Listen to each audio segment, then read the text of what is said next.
Une dernière sortie avant Noël.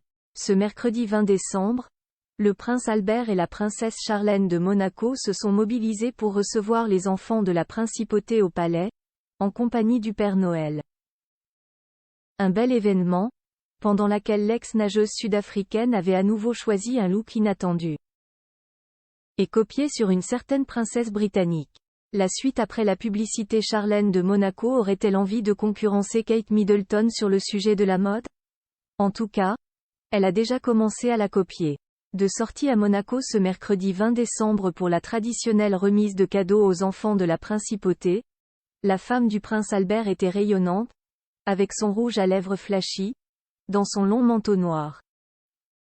Souriante, elle a rencontré les jeunes et leurs parents et pu discuter avec eux.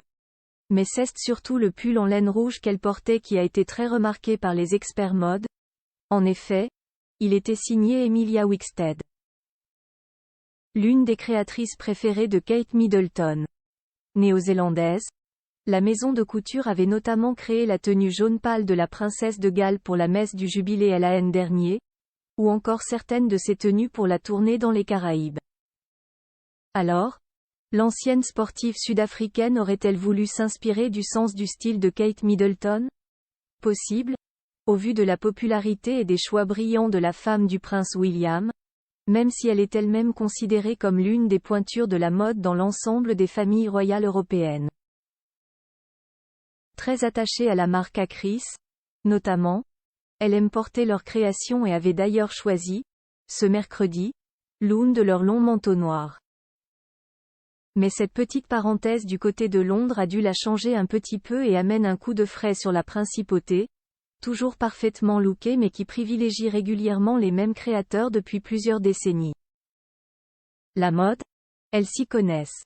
Il faut dire que Grace Kelly, déjà, était très attachée à la maison Chanel, comme le sont aujourd'hui ses filles Caroline et Stéphanie, ou encore sa petite-fille Charlotte Casiraghi. Béatrice Borromeo et Tatiana Santo Domingo, les deux belles-filles de Caroline de Monaco, sont quant à elles plus liées à Dior.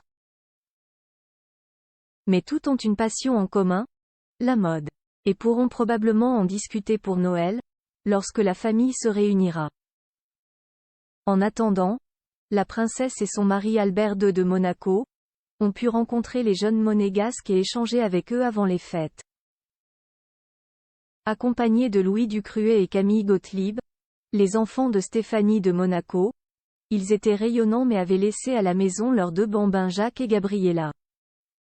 En attendant que le Père Noël passe pour eux aussi. La suite après la publicité.